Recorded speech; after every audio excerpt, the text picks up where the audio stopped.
국회 어쨌든 승인을 받게 하고 뭐 사후 보고 요 프로세스에 대한 관심이 많더라고요.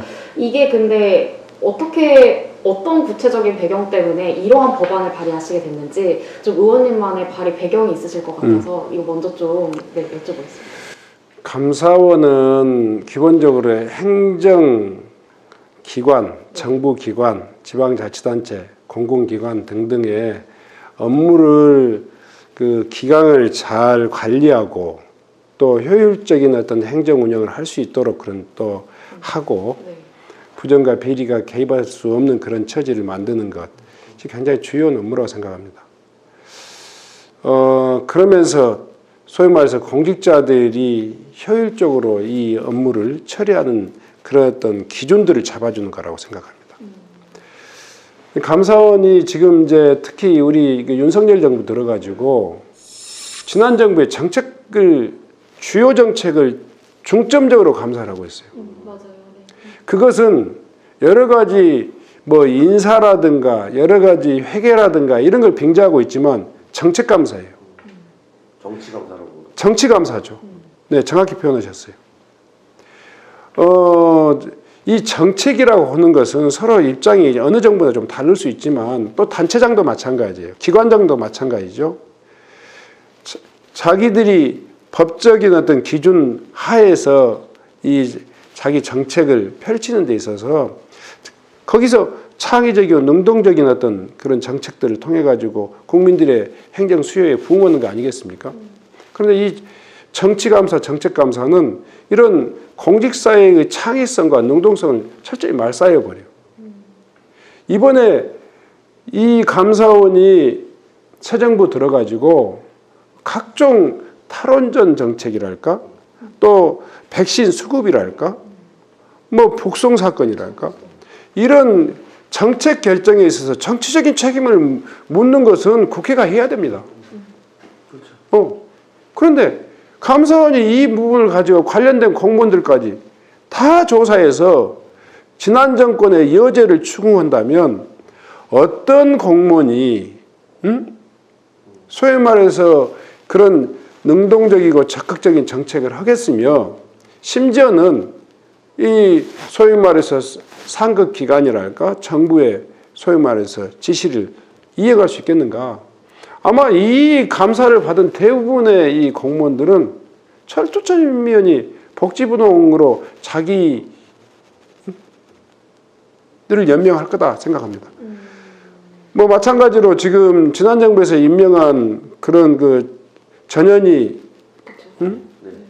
권익위원장, 방통위원장 이 분들을 소위 말해서 법률적으로 보장된 임기 아닙니까? 그럼 법률을 개정을 해서 소위 말해서 이 소급을 적용하든지 법률에 의해서 운영되고 있는 국가기관들을 소위 말해서 강제로 퇴직시키기 위해서 그런 이 과도한 감사를 하게 되면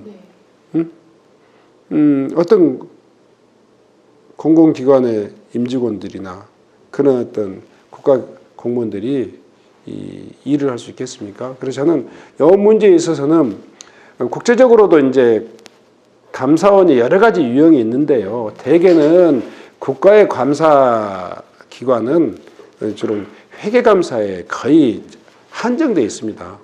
우리나라처럼 정책감사, 정책의 옳고 그름을 감사하는 경우는 거의 없습니다. 특히 정치적인 목적, 이건 정책감사도 아니죠. 정치감사죠. 지난 정부의 흠집 잡아내고 지난 정부의 인사들을 탄압하기 위한 탄압책이죠.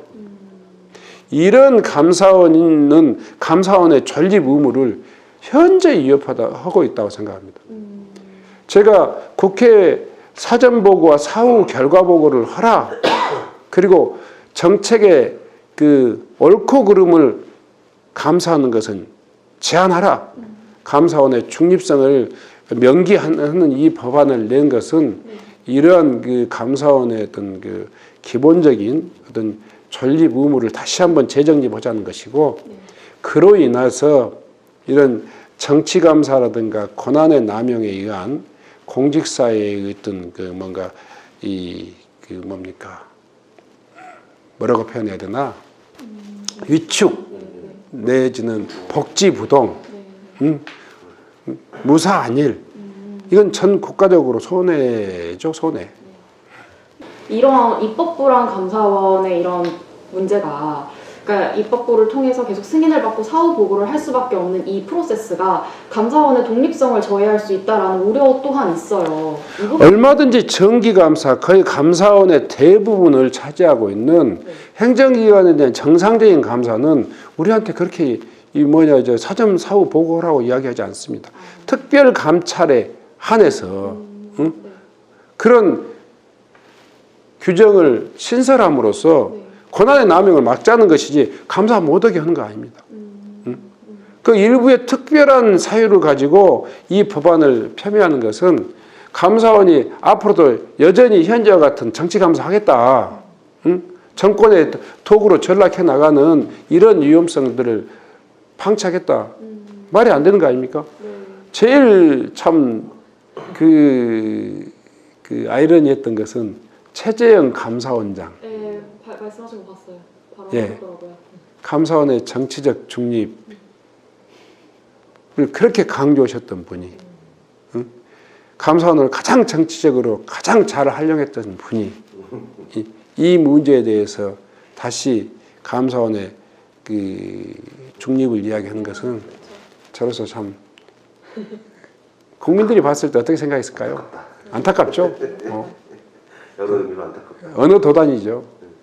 어떻게 최재형 의원이 감사원의 정치적 중립을 이야기할 수 있습니까? 최소한 감사원장이라면 자기가 정치적 중립을 위해서 노력하는 사람이라면 퇴임 이후에 정치권에 바로 오는 게 어디에 있습니까? 후배 감사원장들은 어떤 모습으로 이 정치권을 보겠습니까? 다음 감사원장이 또 정치적인 발언과 정치적인 어떤 배경을 활용해가지고 또 감사원을 정치권 진출의 배경으로 이용한다. 가장 나쁜 선례를 보인 분이 감사원의 중립을 이야기할 수 있어요? 민주당 당내에서는 좀 이견이 없어요. 그러니까 당내 분위기는 어떤지. 그러니까 이게 당론 추진으로 간다는 얘기는 제가 듣긴 했는데 또 어저께 이수진 원내대변인 같은 경우에는 당론 추진까지는 이야기가 나온 게 없다 하시고 진성준 수석 같은 경우에는 당론 추진 가능성이 있다고 보셔서 이 안에서도 조금 혼란이 있는 것 같아요.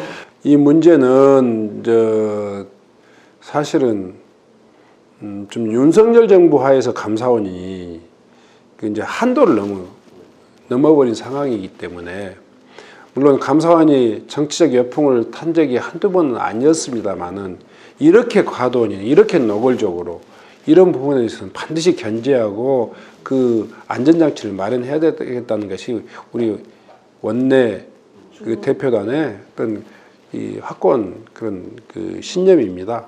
그래서 저도 평소에 제가 지방자치단체 장을 하면서 그 정말 능동적인 행정, 적극적인 행정, 창의적인 행정은 절대로 법 안에서만 이루어질 수 없습니다.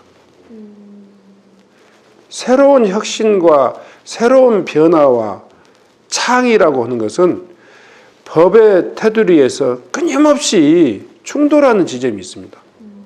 이 지점을 보호해주고 또 그것을 그 면책이라고 하는 여러 가지 제도를 통해서 또 이렇게 그런 분위기를 만들어줘야 될 감사원이 그런 상황을 여러 번 제가 당면해 경험한 적이 있습니다.